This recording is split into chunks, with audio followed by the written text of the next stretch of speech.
Avec le constructeur d'équipe, il vous est possible également de mesurer la compatibilité au travail sur un groupe plus ou moins grand de plusieurs profils.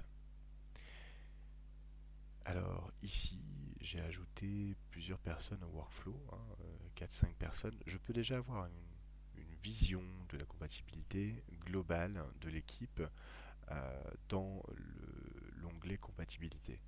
Là, ici, la représentation est assez simple à comprendre, c'est-à-dire que la taille du rond mesure la compatibilité du profil avec le reste de l'équipe.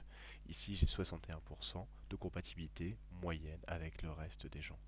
Là, je vois que j'ai un trait vert entre ces deux personnes, ça veut dire que j'ai une relation profitable. Ici, j'ai un trait plutôt orange, là, ça va pas être les meilleurs amis du monde, ou en tout cas, ça va pas être la paire la plus productive au travail. Nous ne sommes pas Tinder, nous sommes une solution prédictive de recrutement et de mobilité interne qui va calculer la performance et le bien-être des collaborateurs et collaboratrices au travail.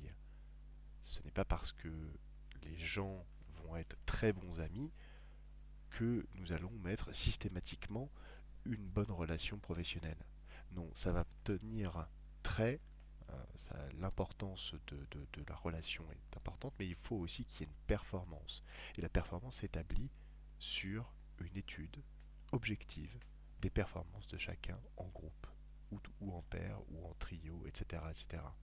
Par exemple, deux personnes peuvent avoir une relation moyenne ou dite correcte si ces profils, par exemple, ont on va dire, une relation amicale très limitée, mais professionnelle plutôt élevée. Tout va dépendre du temps que les gens vont passer les uns avec les autres. Plus une relation est profitable, plus les personnes vont être performantes et heureuses de collaborer et de travailler ensemble dans le temps. Plus les relations vont être délétères sur le temps, c'est-à-dire une relation efficiente que sur du court terme, plus la relation sera indiquée par un trait orange. Et ainsi de suite. Donc pour entrer dans le détail, il suffit juste de cliquer ensuite sur chaque personne pour voir le détail de ces informations-là en cliquant sur cette petite icône. Donc là, en cliquant dessus, j'ai un résumé rapide de ce profil, hein, de Hermine Gamaz.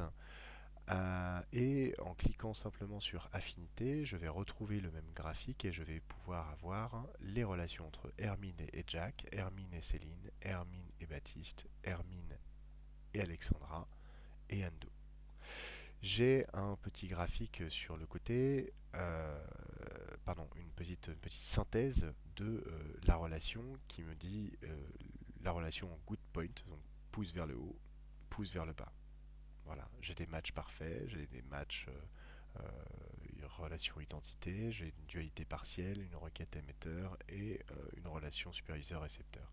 Vous avez un petit descriptif de la relation aussi ensuite qui vous indique, qui vous donne un peu plus d'informations. Voilà, globalement, là, ici, j'ai une relation plutôt, une équipe plutôt homogène.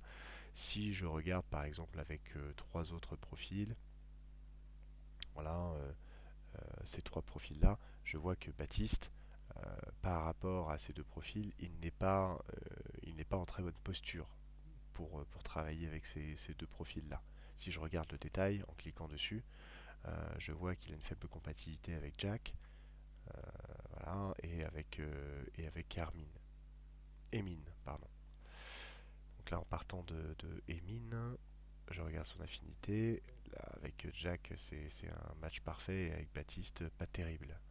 En fait, les relations peuvent être très diverses et variées. Euh, je peux ajouter autant de personnes que je veux à une équipe. Plus on va avoir de gens qui vont intégrer une équipe, plus ça va s'homogénéiser bien évidemment, et plus les interactions entre guillemets négatives en petits groupes vont s'atténuer, plus le groupe il sera grand. Pourquoi? Parce que les gens qui trouveront, on va dire, un refuge avec une autre personne qui leur correspond sera plus facile, alors que dans une petite équipe, ça sera un petit peu plus dur. Donc là, si je refais sur ces affinités-là, on va avoir un panaché plus important de matching. Voilà. Cette fonctionnalité n'est pas à prendre à la légère, elle est à faire avec rigueur, professionnalisme et surtout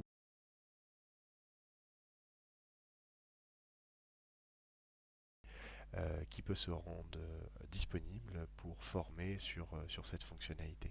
Voilà.